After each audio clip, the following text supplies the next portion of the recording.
la República. Escuchémoslo a continuación lo que está ofreciendo en esta conferencia de prensa. Hemos llevado estas conversaciones a los países de la región centroamericana, particularmente en el caso de Nicaragua y también del Triángulo Norte. ¿A qué nos referimos? Cómo ser mucho más efectivos en la lucha contra el mundo criminal que le ha venido haciendo tanto daño a nuestros pueblos. Particularmente en los últimos meses hemos visto algo transversal en los países del Triángulo Norte: El Salvador, Guatemala y Honduras. Es una actividad delincuencial generada por los grupos criminales de pandillas y maras principalmente. Temas de extorsión, de asaltos, secuestros, entre otros. Pero estos grupos están conectados de tal manera que cuando Honduras empezó, como decimos popularmente, a apretar, a una lucha sin descanso de frente contra estos grupos criminales, migraron muchos a El Salvador y otros a Guatemala. Pero también cuando se están dando este mismo tipo de operaciones u otras en aquellos países, se regresa al fenómeno. Y como están vinculados, hemos decidido hacer un planteamiento a partir de hoy, de manera ya oficial y público, al presidente Jimmy Morales de Guatemala, con quien hace unos minutos terminé una conversación muy esperanzadora, y estoy pendiente de otra conversación telefónica con el presidente Sánchez Serén de El Salvador. A pesar de que ya hemos adelantado todo este tiempo atrás y se ha oficializado el día de hoy nuestra propuesta en términos generales a través de las cancillerías. ¿A qué nos referimos con esta propuesta?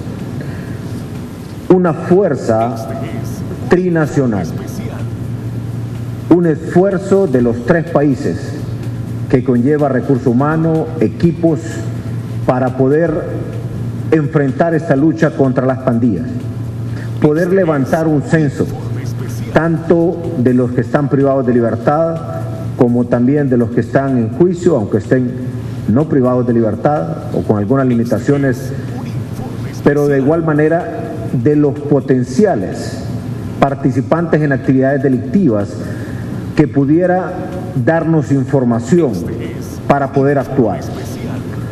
Otro elemento importante, retomar algo que se quedó en el camino desde hace unos 10 años, que es la fuerza de captura, lo que sería la orden de captura centroamericana se concibió en aquel momento. Hoy podría ser que iniciemos con el Triángulo Norte. Repito, orden de captura que sea decretada por un juez aquí en Honduras y que pueda ser ejecutada en El Salvador o Guatemala sin necesidad de mayores protocolos, más que el respeto a lo que cada uno de nuestros países protegemos, como es nuestra soberanía y nuestros propios procedimientos, pero que sea algo expedito, y que si de igual manera en Guatemala o en El Salvador un juez, un tribunal emite una orden de captura para alguien que cometió un delito allá, pueda ser ejecutada de inmediato y que también se le ponga ya a la persona capturada a manos del otro Estado. De igual manera, para nosotros es importante poder compartir información de inteligencia, como se dice hoy popularmente, en tiempo real, y evitar todos esos procedimientos del pasado engorrosos que a veces no permiten ser lo suficientemente efectivos. También poder compartir las prácticas exitosas que se ha tenido en un país o en otro, como también aprender de los errores. Por ejemplo, para Honduras ha sido muy provechoso haber conformado la fuerza de tarea Maya Chortí en la frontera con Guatemala. Estoy seguro que podemos seguir mejorando, pero no habíamos hecho un ejercicio similar de carácter tan permanente como ese. Algo que ha sido beneficioso para Honduras y para Nicaragua ha sido también una colaboración muy estrecha en materia de seguridad. La operación Sandino es algo permanente, las relaciones entre nuestro ministro de Seguridad con su homólogo allá, tanto también de la parte de inteligencia, a nivel de defensa, es una relación muy estrecha y muy efectiva. Eso queremos también, estructurarlo en nuestras relaciones con El Salvador y también con Guatemala. Todo para atacar un problema de manera frontal, sin descanso, que tanto daño nos hace, como es estos grupos criminales de las maras y pandillas. Pero también poder compartir, en el caso de Honduras, cómo los centros de alcance para la juventud le dan una opción al muchachito o a la muchachita que, si no tuviera esa opción, buscaría el mundo de las maras o pandillas.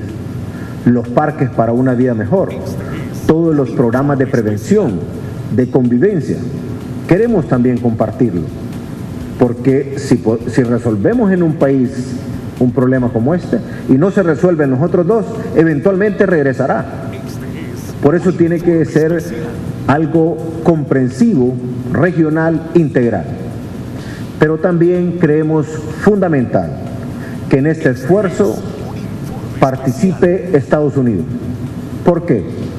Porque buena parte del caldo de cultivo para el desarrollo de estas actividades delictivas tiene que ver con el narcotráfico, que se convierte después en narcomenudeo, que se convierte después en extorsión, en asalto. Pero también recordemos que el fenómeno de las maras, de las pandillas, nació tal vez no con la dimensión que hoy tiene, pero nació en Estados Unidos, allá en Los Ángeles. Luego, con el tiempo, se convirtió en algo muy perverso, pero vino a Centroamérica y se ha instalado aquí en el Triángulo Norte, de tal manera que la información que puede tener la policía de Los Ángeles, la policía de Miami, de otros lugares donde estos grupos criminales fueron muy activos en términos de actos delincuenciales y de violencia, y ahora quizás solo aparezcan con actos delincuenciales de bajo perfil, pero también están conectados con Honduras.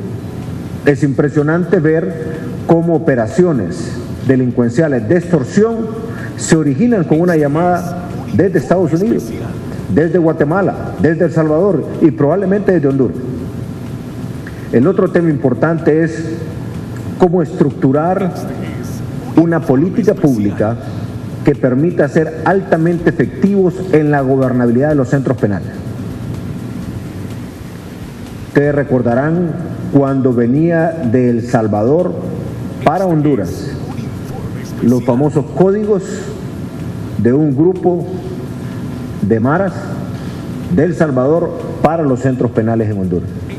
Bueno, de igual manera está ocurriendo allá si no controlamos, o aquí, el tema de los centros penales. Honduras tiene que estar revisando diariamente cómo están funcionando los centros penales. No es suficiente pensar que porque tiene la obligación la empresa operadora de servicios celulares es que no van a haber llamadas saliendo. Tenemos que estar monitoreando permanentemente y buscando cómo nos adelantamos. Hoy, en una supervisión que se hizo el Centro Penal de Progreso, se encontraron todos estos aparatos que van multiplicando la señal del internet, y desde ahí estaban llamando. Eso estoy seguro que como información le va a servir mucho a El Salvador, también a Guatemala, y lo que ellos pueden encontrar también aquí para nosotros, de tal manera que ante el enfrentamiento del mismo problema tenemos que unirnos los estados, porque los delincuentes están muy bien comunicados y son prácticamente miembros del mismo grupo delincuencial, nada más que están en los 3 países y probablemente también en Estados Unidos.